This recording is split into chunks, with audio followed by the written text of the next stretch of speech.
Yes, my name is David Voss. I've been working as a crime scene investigator with the Wauwatosa police force for about 5 years now.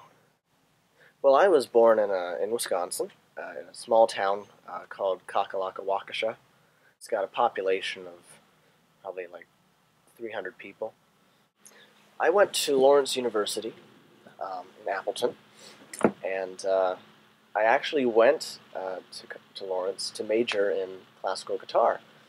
Um, But during my time there, I also worked with security, with the security officers on campus, with Matt Johnson, and we both became a lot more interested in crime and safety, and that's really where it started for both of us. Oh, Matt. Um, well, he was different back then.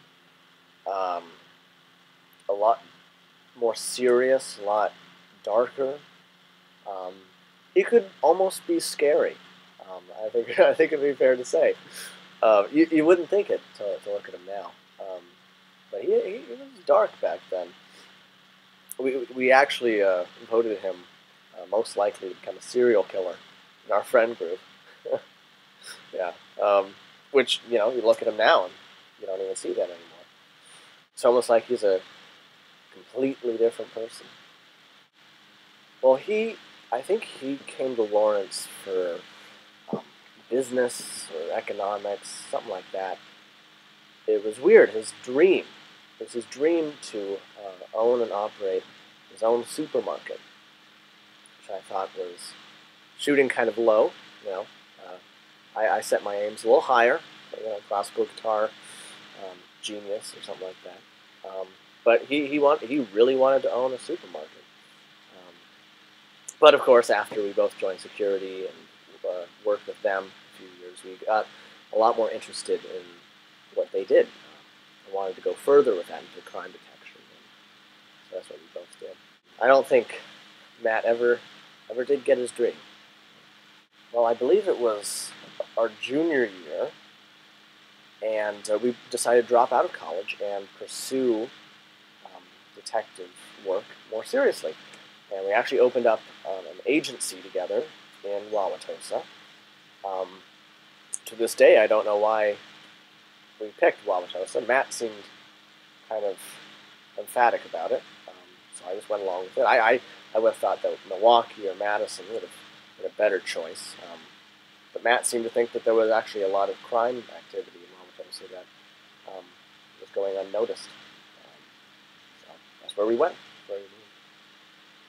After a few years doing detective work in Wauwatosa and having um, success doing it, the Wauwatosa police force actually approached us and talked to us about working closer together with them in their work, solving crime and stuff like that.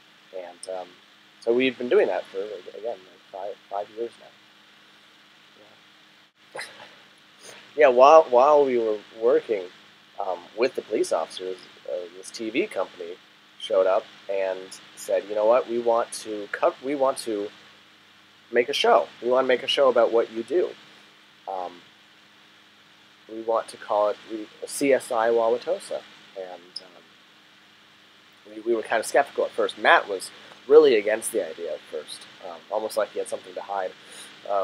But he came around. He came around after a while, and decided there would be good publicity for us and for our work and what we do.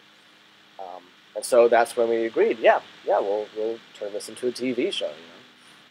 Yeah, what they didn't tell us was that they weren't going to help us shoot the TV show, and that it would just be us. It would just be up to us and out of our own pockets. But anyways, yeah, they wouldn't give us any funding, wouldn't give us any help to make this TV show. We didn't read the fine print on the contract as closely as we should have. And so, unfortunately, the CSI Wauwatosa has kind of a lower quality than the other CSI shows because we've had to do it ourselves out of our salaries.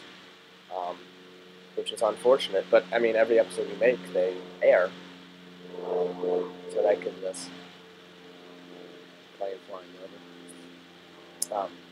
So that gives every time an episode is aired, it gives us some more revenue to put back into the show. Well, Matt's a completely different guy now. Really, it's like a whole 180 turn. After we started doing detective work, once we got into Wauwatosa, moved to Wauwatosa from Appleton, he's just completely turned a corner in his life. I think he's just chipper and happy. Probably the silliest, funnest guy you'll ever see. Whereas before, he was just a mess, a dark, twisted wreck of a man. I think detection is really, really what he wanted to do with his life. He didn't know that at the time. But ever since he's been doing it, he's just been the happiest I've seen. I do, I do have a sense of humor, and that comes out on the show a little bit. You can't show it too much, with our police work. You don't want to seem too, I don't know, you don't want to seem too weak or not serious enough. Matt kind of has a problem with that, actually. Sometimes he's just too happy all the time. But no, I do have a sense of humor, and it comes out every once in a while. But typically, I like to keep it as serious as possible. I mean, this is detective work. These are crimes. These are real crimes that are happening in Wauwatosa, and we have to remember that. Lives are on the line. You can't be joking around all the time. This isn't a comedy club. You know what I mean? But certainly, I do let a few slide through. Well, yeah, I'm very excited to see what the audience response will be for CSI Wauwatosa. It'd be interesting. The other CSI shows seem to have quite a following, and hopefully that same audience will come and see what we're doing over here in Wisconsin. It's really cool. I think they've given Wauwatosa and smaller towns like us a bit more publicity rather than just L.A. or New York or Miami. This has a more small town feel, more kind of homegrown atmosphere that I think the audience is really going to click with. See what it's like in Middle America.